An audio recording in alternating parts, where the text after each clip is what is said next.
بسم الله الرحمن الرحيم والحمد لله رب العالمين وصلي وسلم على أشرف الأنبياء والمرسلين وعلى آله وصحبه أجمعين ما بعد.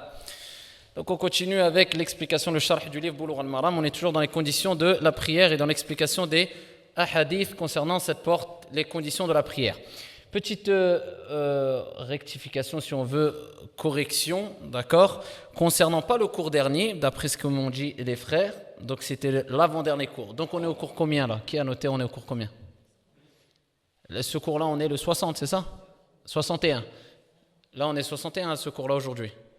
Donc le cours dernier, c'était le 60. Donc c'était le cours 59. Le cours 59 concernant ce que j'avais dit, shurut as-sihha et shurut lil-luzum, c'est ça? Donc le cours dernier, je l'avais bien dit, mais donc ici dans la traduction apparemment, le premier cours, donc 59, revérifié. Parce qu'apparemment, ici, quand j'avais fait la traduction, donc j'avais commencé par shurut lil-luzum alors que j'avais parlé de shurut as-sihha ou vice-versa. Ala kulli hal, je rectifie ou je réaffirme ce que j'ai dit lors du dernier cours. Il y a deux types de conditions, shurut ici as-sihha et shurut lil-luzum. Donc quand on parle de shurut as-sihha, c'est quoi les conditions de validité, d'accord? Et shurut lil-luzum, c'est les conditions qui vont rendre obligatoire pour la personne l'acte d'adoration. Quand on parle de shurut as-sihha, donc on parle de conditions de validité, d'accord? Et shurut lil-luzum, c'est les conditions qui vont rendre obligatoire pour la personne donc l'acte d'adoration. Donc à titre d'exemple, shurut lil-luzum, on avait dit être musulman, l'islam, d'accord? Donc ila akhir. Donc c'était cette rectification que je voulais faire. Ala kulli hal, on revient dans le hadith qu'on avait commencé à expliquer, je pense, c'était le hadith 161. Donc on rapporte de Aïcha radiyallahu ta'ala anha wa arda que le prophète alayhi afdalus salati wa azka salam a dit Allah n'accepte la prière d'une femme pubère que si elle porte un voile. Le prophète alayhi salam a dit la yaqbalu Allahu salatan ha'idin illa bi khimarin. Rawahu al-khamsa illa an-nasa'iyya. Donc c'est un hadith rapporté par les 5 sauf an-nasa'i. Sahah al-hadith ibn Khuzaymah rahimahullah rahmatan wasi'a wa ghayru min ahli al-ilm. Donc c'est un hadith ici avec une chaîne de transmission obligatoire, authentique. Donc ce qu'on a déduit de ce hadith-là, c'est que c'était obligatoire pour la femme qui veut prier. Donc ce n'est pas la femme qui ne met pas son khimar en dehors de la prière, pour elle la prière n'est pas acceptée. On parle de la femme qui prie sans khimar pendant la prière. Si elle prie sans khimar, donc ici sa prière, elle est rejetée, elle n'est pas acceptée. Et on va parler de la yaqbalullah, ce terme-là qui revient dans beaucoup de hadiths. Qu'est-ce qu'il veut dire? Allah n'accepte pas. Est-ce que ça veut dire que l'action est rejetée? Ou bien est-ce que c'est la récompense qui n'est plus présente? Ça, on va le voir incha'Allah ta'ala. Donc ce qu'on a déduit de ce hadith-là, c'est que la femme qui veut prier doit prier avec ici son khimar. Et on avait parlé des conditions de la prière. Et parmi les conditions de la prière, c'est le fait de cacher la awra. Qu'est-ce que c'est que la awra? Quel type de awra? Est-ce que la awra des hommes est la même que les femmes? Ça, on va le voir, incha'Allah ta'ala, avec la divergence des gens de science, birtisar, de façon résumée, incha'Allah, billahi tawfiq. Donc, la femme doit prier avec son khimar. Clair? Et ici, on va voir quelle partie exactement elle doit couvrir pendant et en dehors de la prière. Mais dans ce hadith-là, on voit ce khimar. Le khimar, c'est ce qui couvre la tête de la femme et la poitrine de la femme. Donc, la femme qui prie sans hijab, on va dire, c'est-à-dire sans couvrir. Quand on dit la tête dans la prière, ce n'est pas le visage, c'est les cheveux. Qui prie sans couvrir ses cheveux. Sa prière, elle est rejetée. Pourquoi sa prière est rejetée ici? Parce qu'on voit et on sait et on a déduit, comme l'ont fait les gens de science, que ici, le fait de couvrir sa awra, c'est une condition. Shart min shurut as-salah. C'est une condition parmi les conditions de la prière. Donc, quand on fait un acte d'adoration et que la condition n'est pas présente, donc à ce moment-là, la règle c'est que l'action elle est batila. Ça veut dire que quand on fait une action et que toutes les conditions ne sont pas réunies, l'action elle est annulée. Et si toutes les conditions sont réunies, est-ce qu'automatiquement l'action est acceptée ou l'acte d'adoration est accepté? Non, pas tout le temps. D'accord? Pas tout le temps. Lakin ce qu'on sait, c'est que si on fait un acte d'adoration, as-salah, as-siyam, al-hajj, az-zaka, ila akhiri, وتركنا الشرط من شروط القبول. Et on a délaissé une condition parmi les conditions d'acceptation. Al-amal, al-ibada, elle devient batila. L'action, l'acte d'adoration devient nul. C'est clair? Donc voilà pourquoi le prophète alayhi salatu wassalam a dit qu'Allah n'accepte pas. Il n'accepte pas, c'est-à-dire c'est refusé. C'est-à-dire l'acte d'adoration est annulé. La prière, là, dans ce sens-là, pour ce hadith. Mais dans d'autres hadiths, la yaqbalu ne veut pas dire que l'action ou l'acte d'adoration est rejeté. Quelle est la différence? On va le voir. Donc ce qu'on sait là, c'est que la femme qui prie sans hijab, sa prière, elle est annulée. Sauf si, et on déduit de ce hadith-là, si la femme ou la fille n'a pas atteint l'âge de la puberté. D'accord? Parce que là, le prophète, alayhi salatu wassalam, il a parlé de la personne qui a les menstrues. Est-ce que ça veut dire que c'est celle qui a les menstrues pendant qu'elle prie? Non. Parce qu'on n'a pas le droit, pour la femme, n'a pas le droit de prier en état de menstru. Mais c'est-à-dire qu'elle a eu un des signes parmi les signes de la puberté. C'est ça ce qui est voulu. D'accord? El-Mourad ici, c'est de dire qu'elle a atteint l'âge de la puberté. Donc si la femme a atteint l'âge de la puberté par un des signes, d'accord, qui mentionne ou qui rappelle que tu as atteint l'âge de la puberté, donc à ce moment-là, elle doit obligatoirement prier avec un hijab, un khimar. Si elle n'a pas atteint l'âge de la puberté, donc là, à ce moment-là, d'après ce hadith-là, les gens de science ont autorisé, mais bien sûr c'est le mieux de couvrir sa tête, mais que la petite fille prie sans hijab. Mais bien sûr, ça on parle du niveau shar'i, c'est-à-dire halal, haram, makruh, mubah, ila akhiri. Ça ne veut pas dire que parce qu'une chose est autorisée, tout de suite on va ouvrir la porte à tout le monde, parce que là on est dans l'éducation. D'accord? Donc à la fille, on va lui dire dès son plus jeune âge, quand tu pries, mets ton hijab. Mais si on veut savoir halal ou haram, là c'est autre chose, là on parle avec science. Donc là, on rentre dans les détails. Ici, à ce moment-là, on dira il n'y a pas de mal, d'après ce hadith-là, parce que le prophète il a spécifié que c'est la femme qui a atteint l'âge de la puberté. Et il a cité à titre d'exemple un des signes ou un des critères qui montrent que la femme a atteint l'âge de la puberté. Et l'âge de la puberté, pour l'homme ou pour la femme, ils ont été expliqués par le prophète alayhi salatu wassalam. Il y a des signes. Donc soit cela, soit cela, soit cela, soit cela ou soit cela. C'est-à-dire, soit, donc, Inna Allah la yastahi min al-haq. Le prophète l'a mentionné que le rêve érotique ou l'éjaculation, pour l'homme ou pour la femme. Ou bien, d'accord, les poils autour du pubis. Ou bien, pour la femme ici, ou bien 15 ans. Donc s'il n'y a aucun signe de la puberté, et il arrive, le garçon ou la fille, l'homme ou la femme, on va dire maintenant, l'âge de 15 ans, on dit 15 ans, khalas, même s'il n'y a pas d'autres signes, c'est l'âge limite. D'accord? À ne pas dépasser. C'est-à-dire qu'à partir de 15 ans, dans tous les cas, tu es pubère. Tu es considéré pubère en islam. Et il y a une autre condition pour les femmes, c'est quoi? Al-hayd, les menstrues. D'accord? Qu'il n'y a pas pour les hommes. Clair? Donc ici, tant que la femme n'a pas atteint l'âge de la puberté, il n'y a pas de mal. Si la fille a atteint l'âge de la puberté, donc c'est devenu une femme quelque part, donc à ce moment-là, elle doit obligatoirement prier en cachant la awra. Je parle de la awra qui concerne la prière, parce qu'il y a deux types de awra. Une awra dans la prière, une awra qui est en dehors de la prière. Clair? C'est-à-dire que la femme qui est chez elle, ici, et qui n'est pas en contact avec des hommes étrangers, est-ce qu'elle doit obligatoirement couvrir ici ses cheveux? Parce qu'on va dire ici la awra de la femme, c'est couvrir ses cheveux. Non, parce que là, elle n'est pas dans la prière. Mais dans la prière, il y a un deuxième type de awra. Un deuxième type de awra, c'est quoi? C'est le fait de couvrir ici ses cheveux. D'accord? Donc là, on parle de la awra dans la prière, fi athna'i s-salat, pendant la prière. D'accord? Donc à ce moment-là, elle doit couvrir ses cheveux. La yaqbalu nafyul qaboul. Donc le prophète alayhi salatu wassalam, il dit Allah n'accepte pas. Vous allez le retrouver souvent ça dans des hadiths. Vous allez lire un hadith, Allah n'accepte pas la prière d'un tel qui fait ceci ou cela. Allah n'accepte pas. Donc ici, ça veut dire quoi? La yaqbalu. Ça veut dire que la prière est rejetée. Ou c'est la récompense qui est rejetée, qui est annulée. Donc ici, on va citer la règle, incha'Allah ta'ala. قال العلماء طارة يراد رد العبادة. Des fois, ce qui est voulu, ce qui est visé, c'est l'adoration qui est rejetée. D'accord? وهذا هو الأصل.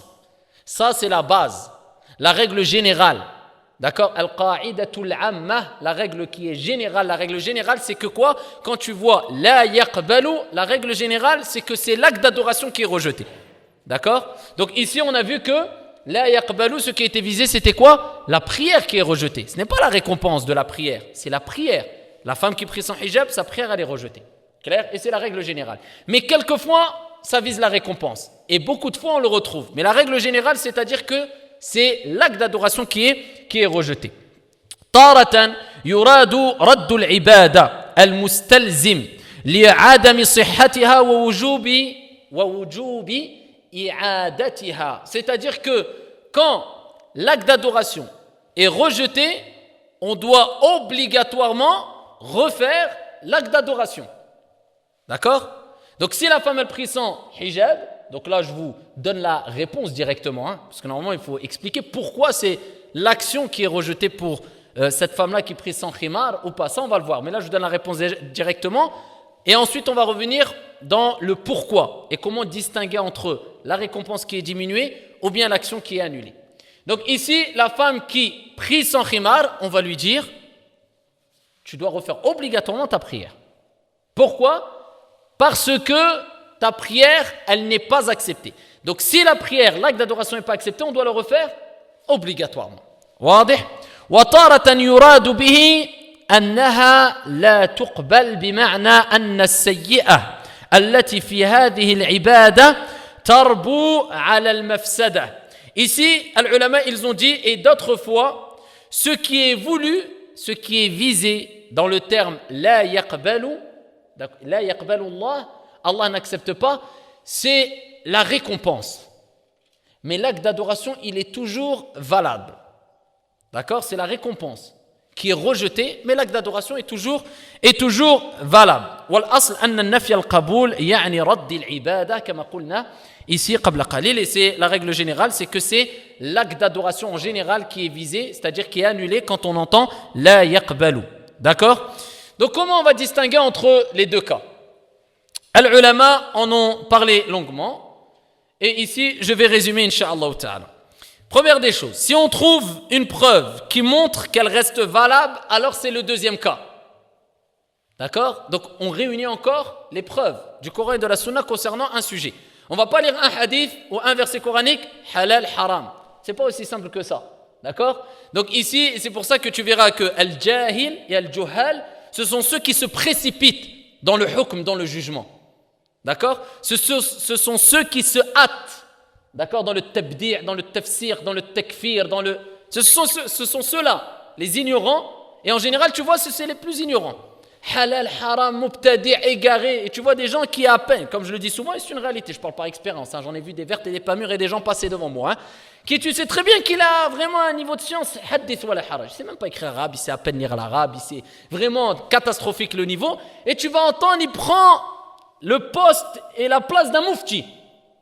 Toi, tu n'as pas le droit de prendre telle responsabilité religieuse. C'est la place d'un moufti, presque. Toi, tu dis, Abdallah, je te connais, tu ne sais même pas lire arabe bien correctement. Je ne parle même pas de sans le harakat, avec le harakat, sans le harakat, avec le harakat. Que dire de sans le harakat? Moi, il me niveau très faible. Et il prend la responsabilité de dire, ça c'est mieux, ça c'est macro. Ça, on va voir juste le terme macro, ça veut dire quoi? J'ai dit quoi? Macro c'est détestable, point, ça s'arrête là. Ajib. Ça détestable, tu as dit l'ouratan. Tu as dit juste simplement au niveau de la langue. Mais maintenant, au niveau de l'istilah, et qu'est-ce qu'ils ont dit à l'ulama? Et est-ce que l'ulama dans le madahib, quand ils utilisaient makro, ça voulait dire détestable tout le temps, avec la définition qu'on va donner au niveau shar'i, ou bien est-ce que quelquefois, eux, ils visaient ce qui est haram, comme l'imam Ahmed, rahimahullah ta'ala, rahmatan wasi'a, et d'autres. Donc on va le voir, incha'Allah ta'ala. Ala kulli hal, on dit ici, il ne faut pas se précipiter dans le jugement. Clair? Et il y a des choses qui nous paraissent simples et claires alors qu'ils sont bien plus compliqués. Et même nous, on abrège ici les paroles des savants. Si tu rentrais dans les paroles de Aqwal al-Ulama, tu pourrais rester des heures et des heures. Ça, c'est avec notre petit degré de science, moi le premier. Amma, si tu vois une personne de science qui va te citer, qui va décortiquer Aqwal al-Ulama, tu n'en as pas fini, ya Abdallah. Et tu vas peut-être te noyer. C'est pour ça, les ulama, ils disent même dans les livres de jurisprudence et de aqida, ils disent pour le débutant, vaut mieux qu'il utilise ou qu'il étudie ce livre-là. Avec un shir, avec un savant, ou avec si Allah lui donne la possibilité, il a khiri. Si pour un débutant dans l'aqida, ce livre-là, dans le-tafsir, ce livre-là, d'accord, le tafsir de Cheikh Saadi, parce qu'il est plus abrégé. Pourquoi? Parce qu'ils savent très bien que si tu utilises d'autres livres, tu vas te noyer, parce qu'il y a trop de détails. On ne va pas dire à trop de détails, mais pour toi, il y a trop de détails. Je ne dis pas de façon générale. Comme Al-Mughni d'Ibn Qudam al-Maqdisi, rahimahullah, rahmatan wasi'a. Ils ne vont pas te dire étudie Al-Mughni, d'accord? avant d'étudier Boulough al-Maram. Parce que Boulough al-Maram, c'est plus abrégé que Al-Mughni. Al-Mughni, c'est, tu rentres dedans, pour en sortir, c'est très difficile. D'accord? Déjà, faut-il encore pouvoir rentrer dedans. Ala kulli hal, on dit il faut faire attention et pas se précipiter. La yaqbalu, Allah n'accepte pas. Quelquefois, quand on voit qu'il y a d'autres preuves qui prouvent qu'Allah accepte quand même l'action, d'accord? Donc à ce moment-là, on dit c'est la récompense, mais l'action est toujours bonne. Clair? Parmi les preuves ou les choses qu'ont apporté les gens de science concernant la différence qu'il y a entre le fait que l'acte d'adoration est rejeté ou bien la récompense, ils disent quand une condition n'est plus présente, d'accord? Quand par exemple Allah il va dire, le prophète va dire Allah n'accepte pas telle ou telle chose. Si quand il a dit Allah n'accepte pas et ensuite on voit qu'il est présent dans le hadith le manque ou alors une condition en moins, donc à ce moment-là, là, c'est l'acte d'adoration qui est rejeté. Par exemple, quand le prophète il a dit Allah il n'accepte pas la prière d'une personne qui n'a pas fait le wudu. Allah il n'accepte pas la prière d'une personne qui a prié sans ablution. Donc on va étudier le hadith. Est-ce qu'on parle d'une condition? Allah n'accepte pas si, on regarde le si. Pourquoi il n'accepte pas? Ah, parce qu'il a prié sans al-wudu. Le wudu c'est une condition de la prière, oui ou non? Khalas. On sait très bien que tout acte d'adoration qui est accompli alors que la condition n'est pas présente, l'acte d'adoration il est rejeté. Donc là on comprend quoi? On comprend que c'est quoi? L'acte d'adoration qui est rejeté ou pas? Automatiquement c'est la ibada. Pourquoi? Parce que là quand il dit Allah n'accepte pas, il parle de la personne qui a effectué l'acte d'adoration en omettant ou alors en délaissant ou en abandonnant une condition. Donc là automatiquement, là on déduit que c'est quoi? C'est l'acte d'adoration qui est rejeté. D'accord? Donc quand on lit Allah n'accepte pas, le prophète a dit Allah n'accepte pas la prière de celui qui a prié sans ablution, ablution, condition, sans condition, l'acte d'adoration est rejeté, ça c'est clair et net. Ça c'est l'acte d'adoration. Ça veut dire celui qui a prié sans wudu, automatiquement on va lui dire quoi? Il doit refaire la prière. Mais j'ai oublié, Rabbana la tu'akhidna in nasina aw akhta'na. Il va dire j'ai oublié, Allah Azza wa Jalla a dit, c'est une invocation qui a été acceptée. Ici, Allah ne nous châtie pas ou ne nous saisit pas si on a oublié, d'accord, ou bien on a commis une erreur. Nous disons ici, ça c'est un oubli qui n'est pas excusable parce qu'on parle d'une condition et sans la condition, l'acte d'adoration il est rejeté. D'accord? Maintenant, même s'il l'a oublié, il a fait volontairement, involontairement, l'acte d'adoration, il est rejeté. La femme qui va nous dire, moi j'ai prié, mais j'ai oublié de mettre mon hijab. Mais j'ai oublié, j'ai pas fait exprès, j'ai fini ma prière, je dois refaire salat al-dhuhr ou pas, que j'ai prié sans hijab. On va dire, le prophète il a rappelé que la prière n'est pas acceptée venant d'une femme qui a prié sans khimar. Al-khimar, c'est une condition de la prière, donc ici automatiquement la prière elle est rejetée, donc la yaqbalu veut dire, et là on revient au principe de base, c'est-à-dire que l'acte d'adoration il est rejeté. Maintenant on a d'autres exemples concernant la récompense. Le prophète alayhi salatu wassalam a dit, et on va citer 2 ou 3 exemples. Le prophète alayhi salatu wassalam a dit concernant le Jumu'ah, il dit ici, celui qui dit à son frère le jour du vendredi, d'accord, celui qui dit à son frère quoi? Écoute, juste simplement écoute. Tu vas dire à ton frère écoute, ou tu vas dire à ton frère tais-toi. Tu vas dire à ton frère ne dérange pas les autres. D'accord? Faqad lara, dans le hadith rapporté par Malik et d'autres. Ici, il a dit une futilité. Wa man lara est celui qui a dit une futilité ou qui a commis une futilité, c'est-à-dire en étant distrait, sans raison valable, du prêche du vendredi, il n'a pas de Jumu'ah. Ça veut dire il n'a pas de Jumu'ah. Est-ce que ça veut dire que celui qui a dit à son frère tais-toi ou qui a parlé sans raison valable, c'est-à-dire on va dire sans raison valable, là on parle d'une nécessité, une daroura, d'accord? Donc ici il a parlé sans daroura, sans nécessité, il y a une différence entre al-haja, on a farq bayn al-haja wa al-daroura. Al-haja c'est un besoin, al-daroura c'est un énorme ou un très fort besoin qui te fait passer à quoi? Al-daroura, la nécessité, d'accord? Donc la nécessité, il n'y a pas de nécessité, il a parlé. Il a parlé pendant le Jumu'ah, ou alors il est resté discuter avec son frère. Le prophète il a dit, il n'a pas de Jumu'ah. Est-ce que son Jumu'ah, il est annulé? Ou bien, est-ce que c'est la récompense qui est annulée? C'est quoi? Al-thawab, c'est la récompense qui est annulée. D'accord? C'est la récompense qui est annulée.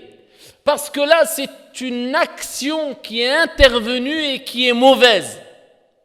Dans l'acte d'adoration qui est légiféré. Mais l'acte d'adoration qui est effectué, c'est-à-dire salat al-jumu'ah et la participation al-hudur, la participation dans le prêche du vendredi, toutes les conditions sont remplies. Il a participé, il a été présent, il était à l'heure, il a écouté une partie du jumu'ah, il a rempli les conditions, mais là c'est une mauvaise action qui est intervenue. Quand une mauvaise action intervienne sans que cette action annule à travers les preuves du Coran et de la Sunna qui nous ont expliqué qu'est-ce qui annule ou pas l'acte d'adoration, comme le délaissement d'une condition par exemple, etc. Donc à ce moment-là, on va dire que cette mauvaise action, elle va ici annuler la récompense du Jumu'ah. C'est ça l'effet qu'elle va avoir sur le vendredi ou sur l'acte d'adoration. C'est-à-dire que cette mauvaise action va ici effacer, ou elle va avoir là, cet effet, c'est-à-dire que la bonne récompense, la récompense, elle va être annulée. Amma l'action, il reste là. Le Jumu'ah, tu as ton Jumu'ah. D'accord? Donc on ne va pas dire à la personne, le prophète il a dit, Fala Jumu'ah, il n'a pas de Jumu'ah, donc tu dois refaire Salat al-Jumu'ah. Comment ça? Ou alors non, tu n'as même pas le droit de refaire ton Jumu'ah parce que tu as pris. Non, il y a pas de, on n'a pas à lui dire ça. Donc on ne lui dit pas de refaire le Jumu'ah. De même, le prophète alayhi salatu wa salam, il dit kama ja'a fi sahih Muslim, dans le hadith rapporté par Muslim, man ata arrafan, celui qui va voir un voyant, d'accord, fasa'alahu, et il l'interroge. Il a été voir un voyant et il a interrogé le voyant. Ici le prophète alayhi salatu wa salam, il a dit quoi? C'est là, on n'est pas dans le hadith fasaddaqah, celui qui a cru un devin ou bien un voyant et qui a cru à ce qu'a dit le devin, faqad kafara bima unzila ala Muhammad alayhi salatu wassalam. Celui-là, il a mécru en ce qui est descendu sur le prophète alayhi salatu wassalam, le Coran al-Karim. Mais celui qui va, juste il interroge. D'accord? Il interroge, c'est tout. Est-ce que il va m'arriver ça ou pas? Sans le croire, mais juste l'interroger, le prophète alayhi salatu wassalam, il a dit la prière où il ne lui sera pas accepté la prière pendant 40 nuits, c'est-à-dire pendant 40 journées. Pendant 40 jours, Allah Jalla wa Ala n'acceptera pas sa prière. Donc là, on va dire quoi? Celui qui a été voir un voyant, il va venir te voir. Il va dire, j'ai été voir un voyant. Ah, le prophète alayhi salam, il a dit, Man ata arrafan fasa'alahu, celui qui a été voir un voyant, il l'a interrogé. Ici, la prière ne lui sera pas acceptée pendant 40 jours. Pendant 40 jours, tu ne pries pas. Parce que ta prière, elle n'est pas acceptée, elle est rejetée. Allah, il n'accepte pas ta prière. Donc on va lui dire, ne prie pas. C'est ça qu'on va lui dire. Al-zahir min al-hadith, na'am. Ce qui est apparent du hadith, on pourrait déduire ça si tu n'as pas de science. Tu vas dire, bien sûr, Allah, il n'accepte pas. Là, déjà, on voit que si tu lui dis, tu ne pries pas pendant 40 jours, tu rajoutes quoi? Mal sur mal. Donc, si ça voulait dire ça, c'est pas possible. Parce que, est-ce que Allah subhanahu wa ta'ala, il va te priver d'un bien et il va te pousser à faire quelque chose de mal?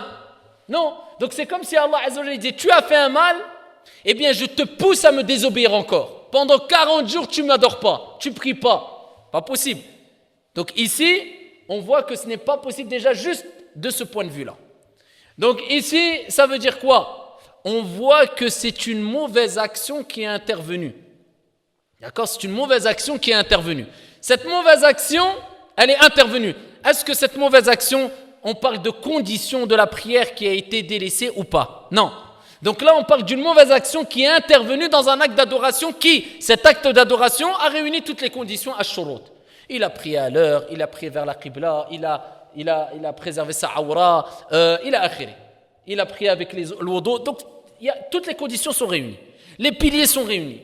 Al-arkan, comme on va les voir. Al-wajibat sont réunis. Lakin, il y a une mauvaise action. Ah, on revient toujours à la mauvaise action.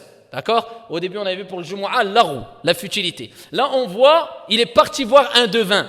D'accord? On part d'une mauvaise action. Là, on voit encore que cette mauvaise action, elle va agir de la même manière que pour le Jumu'ah. C'est-à-dire que quoi? Elle va avoir cet effet-là qui fait que la récompense va disparaître. Elle est tellement mauvaise, cette action, que pendant 40 jours, la récompense de la prière, tu ne l'as pas. Mais il y a une différence entre dire, tu fais une action, tu n'as pas la récompense, et tu fais l'action, d'accord, en ayant perdu la récompense et l'action. Là, tu perds la récompense, mais ton acte d'adoration, ton action, à la base, elle est toujours bonne. Elle a été effectuée. D'accord? C'est-à-dire, tu as fait pendant 40 jours, on peut dire tu as prié pendant 40 jours. Donc, tu n'as pas rattrapé ces 40 jours. Tu ne vas pas rendre des comptes auprès d'Allah Azza wa Jal sur le fait de ne pas avoir prié pendant 40 jours. Mais la récompense pendant 40 jours, tu ne l'as plus de la prière. D'accord? Tu n'as plus cette récompense de la prière pendant 40 jours. Et vous savez, c'est quoi? Ne pas avoir de récompense dans la prière pendant 40 jours, 5 prières par jour obligatoires. Et les prières surérogatoires aussi, bien sûr, parce que c'est pendant 40 jours et ce n'est pas délimité aux 5 prières dans la journée. C'est énorme, c'est grave. Donc ici, ça c'est une mise en garde très sévère et pour rappeler la gravité de ce mauvais péché qui va ici altérer, si on veut, la bonne odeur et le bon goût de la prière. Tellement qu'il est mauvais, 40 jours, plus de récompense de la prière. Mais la prière, elle reste bonne.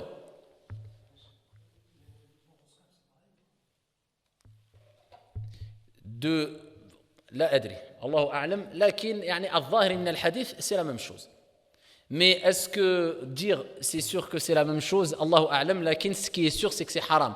Ici celui qui a été l'akhidou, il dit par rapport à l'horoscope. Donc celui qui va avoir un devin qui l'interroge. D'accord? On voit ce qui est apparent, c'est dans le même sens. Si tu regardes l'horoscope et tu lis, d'accord? C'est comme si tu es interrogé. D'accord? Tu as interrogé, pas une personne, mais tu interroges, pas une personne directement, mais indirectement, parce que c'est des personnes qui l'ont écrit ça. Donc c'est la même chose. Mais de le dire oui ou non, Allahu A'lam, moi, ce qui semble d'après ce qui est apparent, c'est que c'est la même chose. En tout cas, c'est haram. Ça, c'est clair et net. Est-ce que c'est le même degré, Allahu A'lam? Mais ce qui est sûr, c'est que c'est haram, strictement haram, de regarder son horoscope. Et je vous confirmerai, Inch'Allah Ta'ala, le prochain cours. Clair? On a l'autre hadith aussi encore, rapporté par Ibn Majah, autant tu fais par Sheikh Al-Albani dans Sahih Al-Jami' et autant tu fais par d'autres gens de science, celui qui va boire de l'alcool, d'accord? Celui qui va boire de l'alcool, le prophète alayhi salatu wassalam dit dans le hadith, je prends simplement une partie du hadith là, le prophète alayhi salatu wassalam a dit que sa prière sera rejetée aussi, ne sera pas acceptée pendant combien? 40 matinées, 40 jours, d'accord? Donc celui qui boit de l'alcool. Man shariba al-khamr wa sakira lam tuqbal lahu salatun 40 sabahan kama qala alayhi sallam al-hadith. Il est très long le hadith. D'accord? Donc ici on voit que celui qui boit de l'alcool aussi et il s'est enivré, c'est quoi? Enivré ou enivré? Toujours on me trompe. Enivré ou enivré? Enivré. D'accord? Enivré. Donc ici sa prière elle n'est pas acceptée pendant 40 matins, c'est-à-dire 40 jours. D'accord? Il a bu de l'alcool. Skran, miskin, Allah hidi, 40 jours sa prière n'est pas acceptée.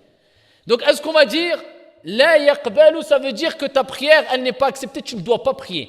Vous connaissez maintenant l'origine de ces 40 jours. Quand il y a des gens qui disaient écoute mon frère, le ramadan va arriver, donc il faut que tu arrêtes de boire de l'alcool 40 jours avant le ramadan. Il faut changer la sonnerie à al-hajj miskin, parce qu'il ne sait pas, il est âgé, il faut lui changer la sonnerie. Ici 40 jours. Donc ici, qu'est-ce qu'il faisait? 40 jours, certains msakins, ils arrêtent de boire. Bon, ça prouve qu'il y a un minimum de crainte d'Allah. Un minimum, alhamdoulilah, on regarde le bien, on essaie de puiser le bien dans chaque personne. Donc ici, pendant 40 jours avant Ramadan, il a arrêté de boire. Après, comme ça, il dit, comme ça, au moins 40 jours, parce qu'il a entendu 40 jours comme ça, 40 jours, boire, arrêter, pas prière, stop. Voilà, il a fait son analyse. Donc 40 jours il arrête avant, il fait Ramadan, tout de suite après, il reprend la boisson. Donc c'est comme s'il disait c'est autorisé de boire en dehors du Ramadan. Aux 40 jours avant tu as droit, comme c'est un hadith. Là, nous on déduit que ici ce qui est voulu dans ce hadith là, c'est que pendant 40 jours la récompense de sa prière aussi n'a pas de récompense.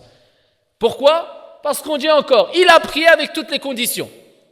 D'accord, il a prié avec toutes les conditions. Bien sûr, ici, celui qui prie alors qu'il est sakran, est-ce qu'il a le droit de prier?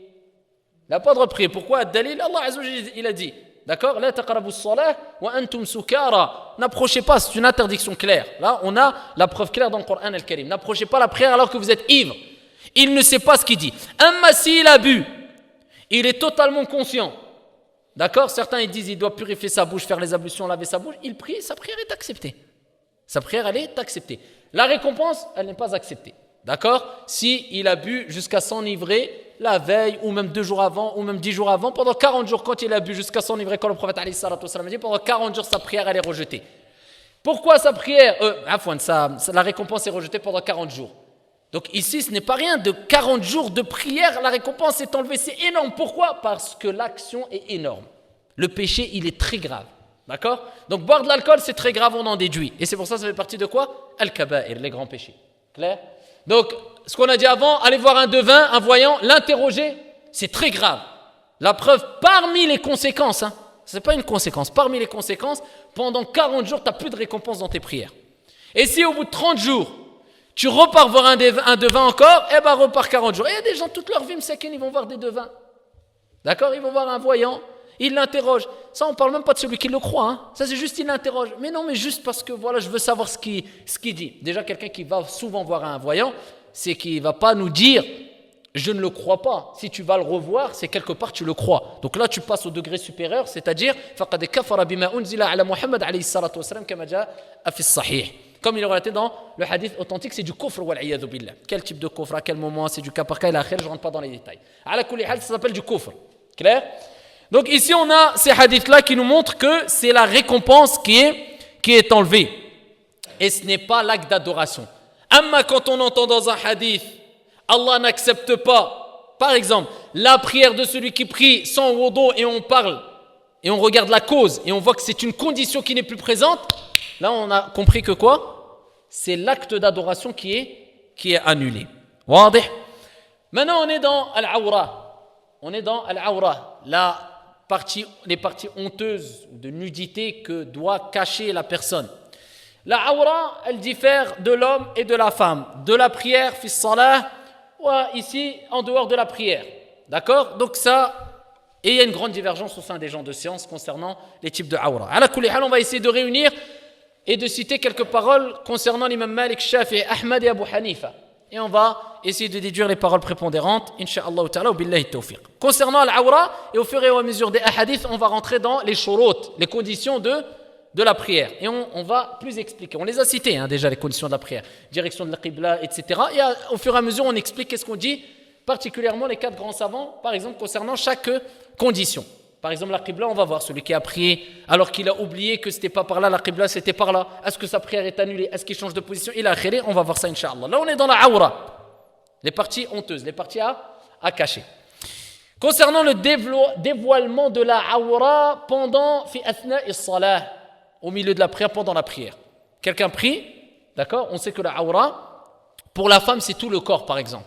Sauf le visage et la divergence concernant les mains et les pieds. Il y a une divergence. Et on va citer cette divergence-là. Et la femme, elle va te dire, il y a eu un coup de vent, par exemple, elle a prié dehors ou haute. Et ici, par exemple, sa robe s'est levée un peu à cause du vent. Et donc, il y a une partie où on a vu un peu son mollet qui s'est découvert, même si personne n'a vu. Son mollet s'est découvert un peu. Ou bien, elle s'est rendue compte pendant la prière qu'un tout petit peu, sans faire exprès, ses cheveux, ça fait partie de l'awra pendant la prière, ses cheveux se sont découverts. Est-ce qu'elle doit refaire la prière ou pas? Ici, l'imam Ahmad, rahimahullah ta'ala, dans son madhab, et le madhab de l'imam Shafi'i disent, la awra involontairement découverte et immédiatement recouverte, quand on en a pris connaissance par les prières, n'entraîne pas l'invalidité de la prière. D'accord? C'est-à-dire que quand la awra, elle se découvre un peu, et immédiatement, et tu ne l'as pas fait exprès, tu recouvres la awra, donc à ce moment-là, il n'y a pas de mal, incha'Allah. D'accord? Donc ici, on voit qu'il y a une certaine facilité à tashil, et une certaine permission ici, ou alors une certaine, on va dire, comment on va dire, c'est une certaine facilité dans la pratique de l'adoration, et c'est une règle en islam, ça comme on va le voir, incha'Allah ta'ala. C'est pas parce que quelqu'un va dire, j'ai pas fait exprès, refais ta prière. Donc ça, c'est le madhab de l'imam Shafi'i, et le madhab de l'imam Ahmad, et c'est qawlu rajih min aqwali l'ulama. Amma d'autres madahib, ils ne sont pas pour. Ils disent ça s'est dévoilé, juste un peu, exprès, pas exprès, volontairement, involontairement, juste un peu, même si c'est un peu. C'est pas un quart, parce que certains citent un quart, juste un peu, tu refais ta prière. Et ça, on va voir ici au fur et à mesure, et on voit au fur et à mesure que des gens s'accaparent, si on veut, d'accord, ou prennent pour otage, entre guillemets, quelquefois certains madhab, D'accord, certains madhab, il va dire moi je suis maliki, moi je suis shafi'i, moi je suis hanafi, moi je suis hanbalite. Et ils ne connaissent même pas le madhab, ils ne connaissent même pas les paroles de l'imam Malik. Combien ils disent moi je suis maliki? Quand tu regardes les paroles de l'imam Malik, tu vois qu'il n'a rien à voir avec les paroles de l'imam Malik en tout cas. Parce que l'imam Malik, rahimahullah ta'ala, sur beaucoup de questions que les gens ne mettent pas en application, et ils se disent de l'imam Malik, ici, subhanallah, il s'oppose à la vie de l'imam Malik. Ici, l'imam Malik, rahimahullah ta'ala, il dit la prière, elle est invalide. Juste si un peu se découvre de la aura, de l'homme ou de la femme, volontairement, involontairement, la prière, elle est invalide. Tu dois la refaire obligatoirement. Ah, c'est une condition. Donc on ne va pas dire elle est invalide, c'est la récompense. Non, la prière, elle est nulle. Tu dois refaire la prière. La personne doit rompre sa prière et automatiquement recacher sa aura. Clair? Donc, chez les Hanafites, ils disent, s'il y a l'apparition de la aura d'une dimension, entre guillemets, si on peut dire ça comme ça, mouhim, si ça se découvre d'un quart, d'accord, ils mettent à peu près un quart. D'un quart des membres, donc ici, faisant partie de la aura, la prière elle est invalide. D'accord? Mais comme on a dit, ici, عند الجمهور, et c'est le madhab de l'imam Ahmad, le madhab de l'imam Shafi'i, si ça se dévoile juste un peu, et c'est involontaire, et qu'elle recouvre la personne automatiquement, directement, quand elle se rend compte, donc à ce moment-là, la prière elle est valide. D'accord? Mais ça, c'est pas la personne négligente. D'accord, elle prend juste, tiens, elle veut prier. Maintenant, c'est devenu la mode, hein. D'accord, surtout chez les femmes, certaines femmes, malheureusement. Qu'est-ce qu'ils font? Parce que les femmes, la aura, elle n'est pas la même que chez les hommes. Donc, la femme, elle a plus de parties à se couvrir pendant et de toute manière, même en dehors de la prière. Donc, ça veut dire qu'il y a plus d'efforts à fournir automatiquement. Et certaines femmes, directement, elles veulent prier, tac, hop, c'est l'heure de la prière. Par exemple, elle va aller dans un endroit rapidement, elle cherche, même si elle trouve un drap sur une table, peut-être ou une nappe sur une table, elle va la mettre sur la tête, Allahu Akbar. Alors qu'Allah Azza wa Jalla dit khudhu zinatakum inda kulli masjid. Il dit prenez votre parure à chaque lieu de prière, c'est-à-dire dans chaque prière, kama qala al-ulama, kama qala al-mufassirun. C'est-à-dire ici dans chaque prière, on doit prendre sa parure, c'est se parer de la meilleure manière. D'accord, de la meilleure manière. C'est normal, tu te présentes devant Allah Azza wa Jalla. Et ça c'est une cause qui rajoute al-khushu'. Ça c'est une cause qui fait parmi les causes qui fait que ça rajoute le khushu'. On va pas dire que ça il y a que ça qui fait le khushu'. D'accord? Parce que maintenant, on serait trompé, on serait dupé, comme on se fait duper et tromper par beaucoup de gens. Qamis, lihya, djilbab, on croit que c'est les plus pieux. Et si ça se limitait à ça, il y en a plein qui seraient au paradis. D'accord? Voilà qu'ici, on sait très bien que ce n'est pas que ça qui est demandé. Mais ça, c'est une chose demandée aussi. D'accord? Et ça rajoute de l'humilité, pour l'homme comme pour la femme. C'est-à-dire de se parer comme il se doit pour la prière. Regardez, les pieux prédécesseurs, il est rapporté dans beaucoup d'athar que quand ils étaient malades, au point où ils devaient se faire amputer de la jambe, couper la jambe, vous imaginez, c'est pas comme maintenant, hein, on t'endort psychologiquement, on te ramène même des psychologues, psychiatres, psychanalystes, tout ce que tu veux. D'accord? Et ici à côté, on te prépare psychologiquement. Et à côté, on t'endort. Et à côté, alhamdoulilah, tu te réveilles, tu n'as rien senti. Et à côté, non, c'était à l'époque, hein, c'était pas les anesthésies comme maintenant, on devait couper la jambe. Et bien comment ils faisaient? Ils disaient et ils demandaient qu'on leur coupe la jambe quand il fallait, parce qu'il fallait les amputer, ils étaient atteints d'une maladie grave, pendant qu'ils priaient. Parce qu'ils disaient c'est le seul moment où on sentait rien. Regardez le degré trop chaud. Et ça, c'est pas, attention, hein, des athars avec des chaînes de transmission faible. C'est l'ulama qui utilise ces athars. Hein. D'accord? Pour montrer, ils utilisent ces athars dans quoi? Dans les sujets concernant al-khushu', l'humilité dans la prière. C'est pas des paroles qui n'ont pas existé, c'est des réalités. Hein. Pendant la prière, Allahu Akbar. Et après, il commençait, il leur coupait la jambe. Et ils ne sentaient rien du tout. Il y a une mouche qui vient, tu vois, la personne elle bouge partout. Et nous, le khushu', nous, moi le premier, on est très loin des salafs. Maintenant, c'est facile. Je suis salafi. Masha'Allah, tu es dans le minhaj, tu auras au paradis, mon frère. Toi, tu es quelqu'un de al-sunnah. Tout facile maintenant. Masha'Allah. Amma entre la théorie, la pratique, la réalité, la fiction, Allah, il y a un bahr. Il y a des océans même. C'est même pas juste un océan ou une mer. Ala kulli hal, ici, tels étaient les pieux prédécesseurs. Et ce qui rajoute al-khushu' parmi les choses, c'est d'avoir une tenue convenable devant ton Seigneur tabaraka wa ta'ala. D'accord? Et c'est pas n'importe quoi. Surtout pour les femmes, on dit, il y a une awra pendant la prière. Et s'il y a eu de la négligence, eh bien ta prière, tu dois la refaire. C'est ce qu'on doit dire à la femme. Et pareil pour le frère. S'il y a eu des négligences, comme surtout quand vient l'été, c'est pareil pour les frères, hein, surtout l'été. Alors vous avez eu toutes les tenues qui viennent pendant l'été. Je ne parle même pas des couleurs. Maintenant c'est rose, bleu, turquoise, avec 30 couleurs dans la personne, il rentre dans la mosquée, masha'Allah. Et ici, un pantalon, c'est même pas un pantalon serré, c'est un short, ou mini-short, on ne sait plus comment appeler ça, très serré, et quand il fait soujoud, voilà, on connaît la suite. Après il me dit, Allah, Ghalib, j'ai pas fait exprès. Celui-là, on lui dit, tu refais ta prière. Et pourquoi? Il y a eu ce qu'on appelle la tafrit, il y a eu de la négligence. Ça, c'est la personne qui n'a pas fait exprès. Il a mis sa part, ça peut arriver à tout le monde. Tu te rends compte qu'une partie de la aura, c'est découvert. Tu recouvres cette partie pendant la prière. Dès que tu t'en rends compte, il est haraj. Il n'y a pas de mal, inda al-jumhur. D'accord? Bien que l'imam Malik dit, il n'y a pas, tu refais ta prière. Donc après, c'est chacun par quoi il est convaincu. Mais pour vous dire une divergence, la parole prépondérante, c'est qu'il n'y a pas de mal s'il n'y a pas eu de négligence, s'il y a eu une petite partie qui s'est découverte, si automatiquement après tu l'as recouvert. Et quand on va dire à une personne qui n'a pas été négligente, c'est celui qui s'est préparé avant de faire la prière. Pour la femme, elle a pris un vêtement qui couvre tout son corps, de la tête aux pieds, sauf le visage, et rajoute la divergence concernant les mains et les pieds. On va voir la divergence. Certains ils disent même les mains, elle doit couvrir. Ça c'est le madhab de l'imam Ahmed. Elle dit même les mains, elle doit mettre des gants. La majeure partie des gens de science disent que les mains ne font pas partie de la aura pendant la prière, je parle, hein, parce qu'il y a notre aura en dehors de la prière. Là, on est dans la prière. C'est-à-dire, ils disent qu'elle couvre tout son corps. Ça veut dire quoi, couvrir son corps? La aura, c'est quoi? C'est la couleur et la forme. D'accord? C'est pas que le vêtement ici, c'est la couleur aussi. C'est-à-dire qu'il doit être fad, large, ample. Il doit être épais. Il ne doit pas être transparent. C'est-à-dire, on ne doit pas voir à travers la peau, et il ne doit pas être serré, il doit être ample, de la tête aux pieds pour les femmes, sauf le visage, et si on prend la majeure partie des gens de science, les mains aussi, elles découvrent ses mains. Amma les pieds, on va voir qu'est-ce qu'on dit les gens de science. Certains, ils ont dit c'est une aura pendant la prière, d'autres, ils ont dit c'est pas une aura pendant la prière. Mais la parole prépondérante, c'est une aura pendant la prière, les pieds. C'est l'avis de l'imam Malik, c'est l'avis de l'imam Ahmad, c'est l'avis, et on va le voir. Ala kulli hal, donc on dit qu'elle prend un vêtement, et c'est le mieux pour les femmes qui prennent un vêtement spécifique pour leur prière. C'est-à-dire un djilbab large par exemple, ou une robe large qui n'épouse pas les formes du corps, qui est assez vaste, assez large, et qui n'est pas transparent. Et alhamdoulilah, le garde pour salah.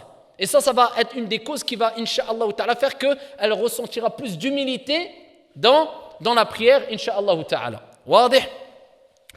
Donc ici, on disait que la aura, donc elle doit être bien couverte. Si elle se découvre un peu et un frère te dit, elle s'est découverte, tu as vu un frère prier et que sa aura s'est découverte et tu vois qu'il a été négligent c'est-à-dire négligence, déjà quand on voit qu'il y a une négligence, quand la personne elle répète l'erreur. D'accord? Il y a une différence entre quelqu'un qui dit, Wallah, j'ai pas fait exprès, j'ai pas été négligent, et la personne qui a été négligente. La personne négligente, un des signes qui montre qu'une personne est négligente, c'est que la personne refait les erreurs à chaque fois. Oh, smahli, j'ai oublié. 60 000 fois, il te l'a dit. Il n'est pas négligent, smahli, j'ai oublié. C'est plus ça, c'est de la négligence pure. Et ça, combien de fois on a entendu, smahli, j'ai oublié, smahli, j'ai oublié, smahli, j'ai oublié, celui-là, khlas, c'est un négligent. Rafil, distrait. D'accord? Si la personne, tu le vois à chaque fois, il prie, tu l'as vu une fois, deux fois, subhanallah, et il découvre sa aura déjà, est-ce qu'on l'exhorte ou pas? On l'exhorte. On lui dit de refaire sa prière ou pas? Oui. Il dit, je ne savais pas. Tu dis, moi je ne savais pas que c'était ça la aura. C'est quoi la aura déjà? Pour lui dire, mon frère, ta aura s'est découverte. C'est quoi la aura de l'homme? Déjà, il faut savoir c'est quoi la aura. Est-ce que tu vas lui dire ta aura? Il lui va dire, non, moi ça ne fait pas partie de ma aura ça. C'est quoi la aura de l'homme? Ma bayna surrati wa rukbah. Il dit entre le nombril et les genoux. Qawl al-rajih min ahli al-ilm, c'est que ma bayna entre eux, c'est-à-dire que le nombril et les genoux ne font pas partie de la aura. D'accord? Donc ça veut dire que la personne qui prie, d'accord, moi je vais mettre un short qui est large entre mes genoux et mon nombril, je suis torse nu, je prie, ma prière est acceptée alors.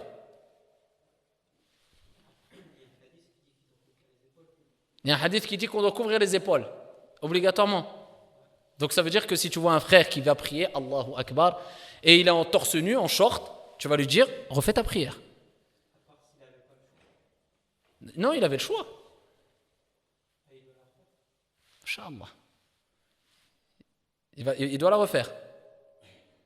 Inda al-Jumhur, il ne doit pas la refaire. La majeure partie des gens de science ne doivent pas la refaire. Donc il va dire déjà, mon frère, il va te sortir des délits, va apprendre déjà ta science. C'est pas awra ça, mon frère. Voilà ce qu'il a dit l'imam Malik, voilà ce qu'il a dit l'imam Shafi'i, voilà ce qu'il a dit. Déjà, il faut savoir avant de conseiller, il faut connaître toutes les choses. D'accord? Il faut savoir. C'est pour ça qu'on dit, al-jahil, l'ignorant, il va se précipiter dans le hukm. D'accord? Et c'est ça, on voit maintenant des ignorants, comme je dis, qui connaissent quasiment rien de la religion. Ou alors ils ont pris une partie de la religion, par exemple, voilà, surtout souvent les sciences les plus limitées. D'accord? Par exemple, ilm al-tajwid ou là, des sciences limitées ou qui sont. Il va te prendre une chose et après il va jouer au savant. Alors que c'est un grand jahil. Peut-être parmi les plus grands jahils de la ville. Et il va commencer à. Pourquoi? Parce que lui, il se précipite parce qu'il a picoré un peu dans un sujet de l'islam et après il croit qu'il est je ne sais qui. D'accord? Et donc on sait très bien que ça ne veut rien dire du tout, le fait de connaître le Coran, Al-Karim par cœur, ou bien connaître 1000 hadiths par cœur, ou bien. Nous, ce qui nous importe, c'est la compréhension, al-fahm, et l'application. C'est ça le plus important. C'est pas l'apprentissage, l'accumul. D'accord? Comme ici disait as-salaf parmi les Ali ibn Abi Talib, ya hamalat al-ilm i'malu bi fa inna al-alima man alim thumma amil. Oh, vous détenteurs de la science, appliquez cette science-là, mettez-la en application, car le savant, c'est celui qui apprend et qui applique. Et pour appliquer comme il se doit, il faut comprendre comme il se doit. Wa qala alayhi sallam man yuridillahu bihi khayran yufaqihu fi ad-din. Celui à qui Allah veut du bien, il va le faire comprendre la religion. Ala kulli hal, on dit attention, d'abord il faut être sûr. S'il y a une divergence, reste à ta place, ya Abdallah. Il y a une divergence, pourquoi tu te précipites?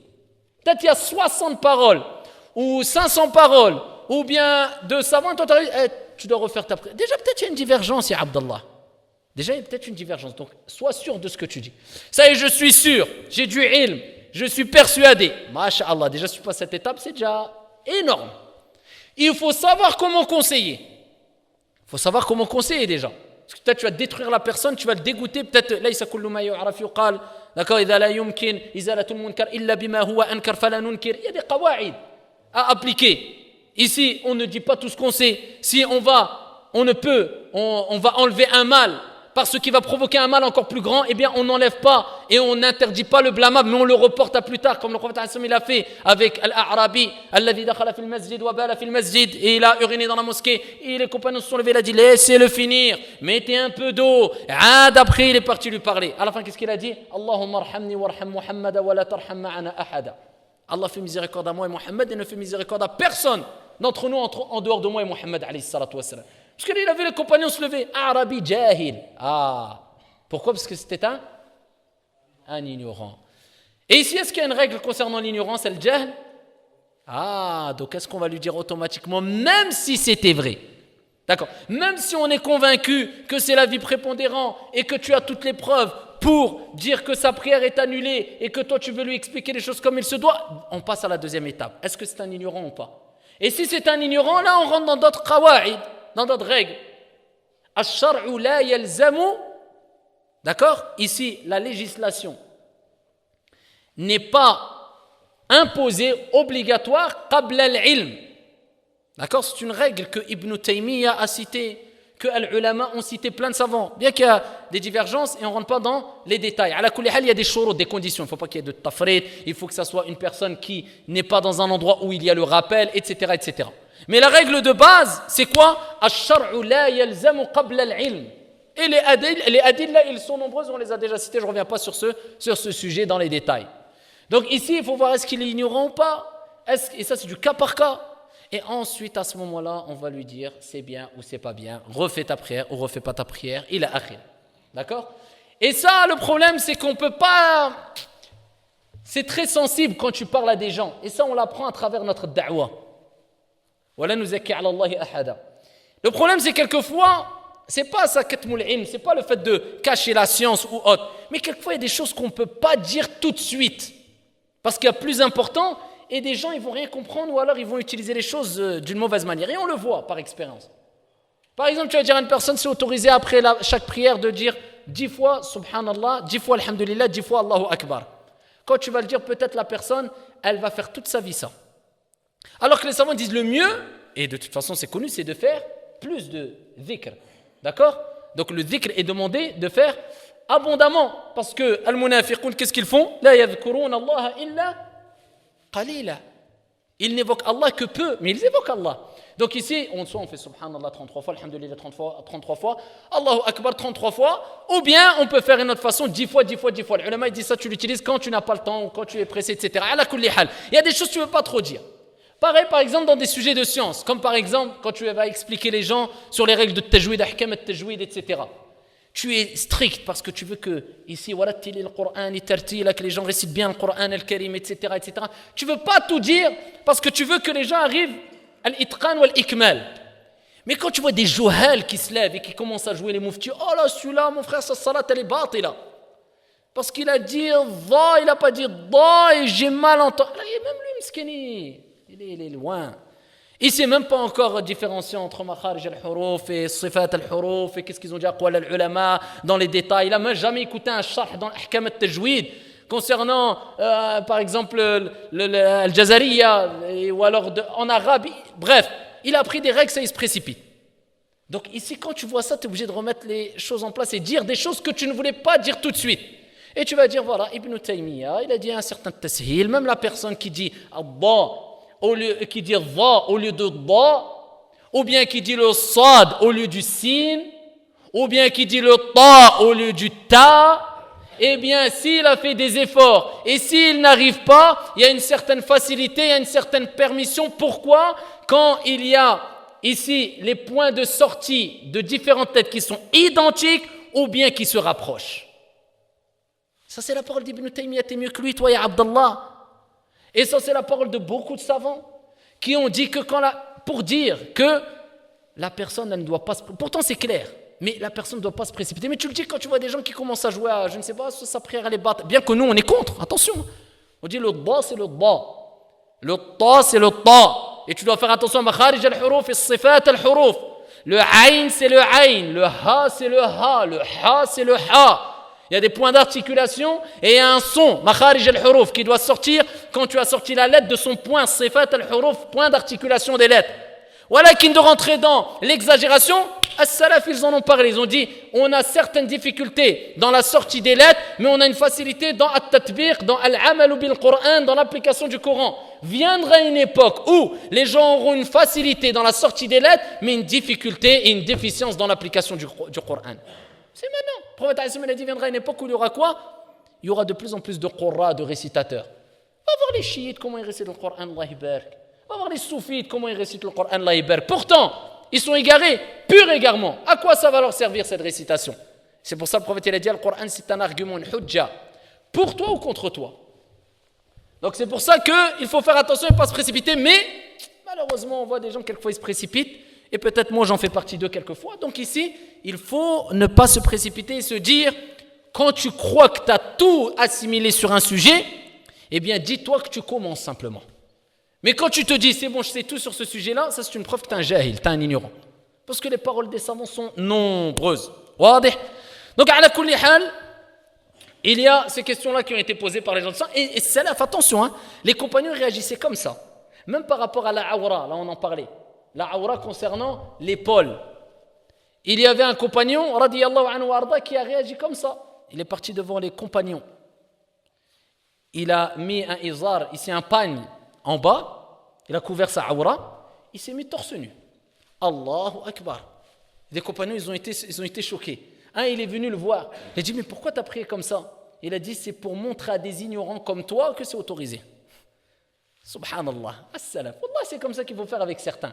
Quand tu vas faire des choses, que la personne dit pourquoi tu dis ça maintenant, il faut lui parler comme ça. C'est pour montrer à des juhal comme toi que voilà, c'est autorisé ça, ya Abdallah. Parce que tu croyais être jeune. T'es un jahil.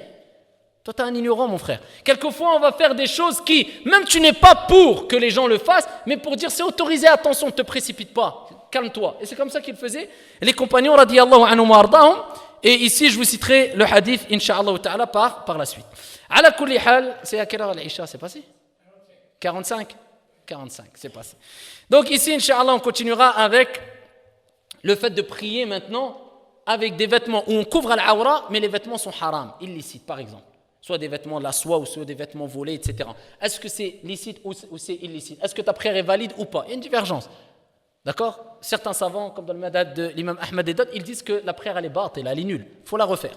Et la majorité dit c'est autorisé. Et la personne qui va prier en découvrant ses cuisses, est-ce que les cuisses c'est awra ou pas, avec la divergence, on va la citer, et la khiri. Tout cela, incha'Allah ta'ala, on va continuer à le voir lors du prochain cours la semaine prochaine. Wa billahi tawfiq, wallahu ta'ala a'lam wa ahkam, walhamdulillahi rabbil alamin. في برنامج عاشوا في برنامج عاشوا لا لا لا لا لا لا لا لا لا